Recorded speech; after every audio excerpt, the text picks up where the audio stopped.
Microbiology has had a long history, and many individuals have made significant contributions to the field. A few of those important discoveries will be discussed in this video. To begin, we will discuss the discovery of the microscope. Exact origins of the microscope are debated.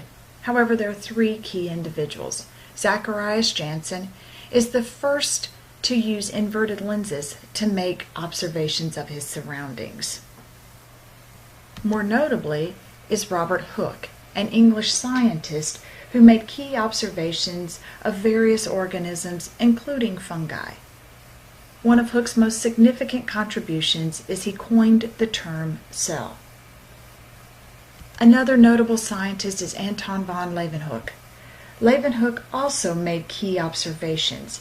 However, he observed living microscopic organisms, which he referred to as animalcules.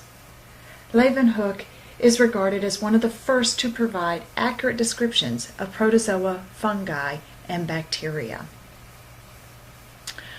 Another key point in the history of microbiology is the debate over the spontaneous generation theory. The theory of spontaneous generation states that organisms, in this case microorganisms, arise from non-living matter. However, as science progressed, this theory became more and more disputed. One of the first to dispute the spontaneous generation was Francisco Redi. In 1600s, Francisco Redi devised an experiment in order to disprove that decaying meat gave way to maggots. In order to disprove this theory, he placed decaying meat in the bottom of several jars. Some jars were left open, as you can see here to the left, and other jars were sealed with the lid to prevent the entry of the flies, as you can see here on the right. The next day, Redi found the jars which had access to flies had maggots developed on the decaying meat, whereas those in which the jars were sealed, no maggots developed. Supporters of the spontaneous generation theory disputed Redi's experiment, claiming by sealing the jars with lids, he prevented those vital forces needed for life. Therefore, Redi revised his experiment, this time adding a third set of jars in which he sealed them with netting, similar to gauze. The next day, he came back and found that he had achieved very similar results. The jars which had open lids and exposed to the flies had maggots on the decaying meat. Those with the sealed lids and those with the netting or gauze did not have maggots on the meat. Thus, he thought, disproving spontaneous generation. But even by the 1700s, the spontaneous generation debate was still in progress, although by this time scientists agreed larger animals, such as the flies, could not arise from spontaneous generation. However, the debate was on the origin of the animalcules as described by Leeuwenhoek. Obviously, those very small organisms had to arise from spontaneous generation. An Englishman named John Needham tried to advance the theory of spontaneous generation. To do so, he boiled beef gravy and plant infusions in flasks, boiling them to remove all life forms.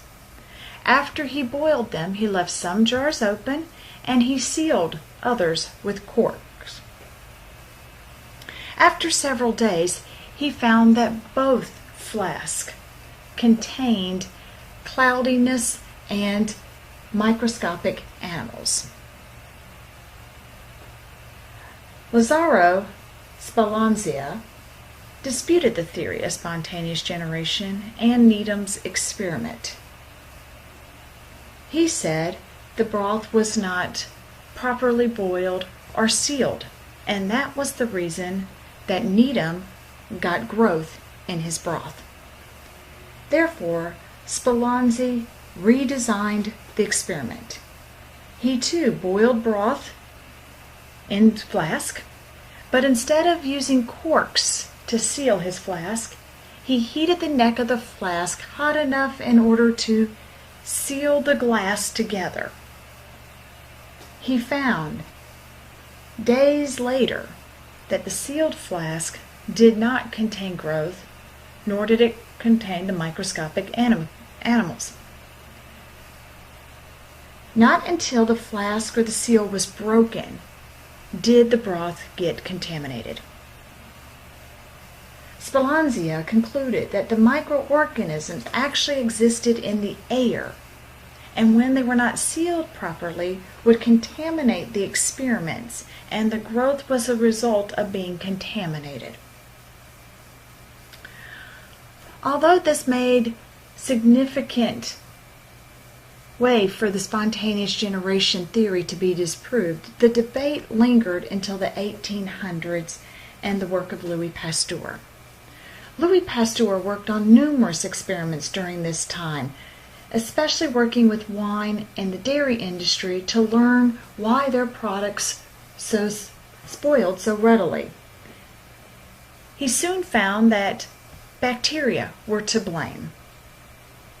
Due to his work with the wine and the dairy industry, Pasteur began to conclude if bacteria could spoil milk and wine, perhaps they were the cause of human illness as well. In order for Pasteur to prove his theory, he first had to disprove spontaneous generation. To do this, he devised a new type of flask, as seen here, known as a swan neck flask. And as you can see, the flask has a S or curved shape in it. The curve in the neck prevents the microorganisms from the air from falling into the broth, as they are heavier and will collect in that curvature. With his newly designed flask, Pasteur filled the flask with broth, heated the broth to remove any pre-existing microorganisms that may be present, and then he left the flask open to the air. After much time, he found that the flask did not become contaminated, thus proving that the microorganisms were actually in the air and disproving once and for all spontaneous generation. Pasteur, in all of his experiments, concluded that microorganisms may be the cause of infectious disease. And therefore that got him to postulate what is known as the germ theory of disease. As long as he tried, Pasteur was still unable to prove his own theory. However, German scientist Robert Koch did prove the germ theory of disease. He was able to do so by isolating the causative agent for anthrax, which he named Bacillus anthracis. He was able to isolate the bacterium through an established sequence of experimental steps. These steps are known as Koch's postulates and are still used today to associate various microorganisms with diseases. As the understanding of microbes and their relationship to diseases grew, it was important to learn more about disease transmission itself. Epidemiology is the study of the source, cause, mode of transmission of diseases. American scientist Oliver Wendell Holmes was the first to write about the spread of disease via healthcare workers. In particular, he wrote about healthcare workers spreading childbirth fever amongst its patients. His work is what began the field of epidemiology. Through the work of Holmes and Pasteur, new scientists such as Ignaz Semmelweis was inspired and implemented hand-washing practices in the birthing ward in which he ran in order to prevent attending healthcare workers from spreading diseases amongst their patients. Joseph Lister, an English surgeon, also applied the germ theory of practice and started using phenol to clean wounds and dressings of his patients. Lister was the first to show microorganisms were responsible for surgical wound infections. The work of these three scientists and Pasteur ultimately led to aseptic techniques that we still use today, and were the reason that we were able to halt epidemics, as they were able to interrupt the spread of microorganisms by implementing many of their techniques. Despite the advances being made in microbiology and the relationship between microbes and disease, it wasn't until the early 1900s that there was actually methods developed to help patients who were infected with these microbial diseases. Two significant events in medical microbiology need to be noted. First was in 1910 and the discovery of salvarsan, which is an arsenic derivative, and Paul Ehrlich discovered salvarsan and used it to help treat patients who had syphilis. The second is in 1928 when Alexander Fleming discovered penicillin when working with the fungus Penicillium notatum. This led to the development of antibiotics.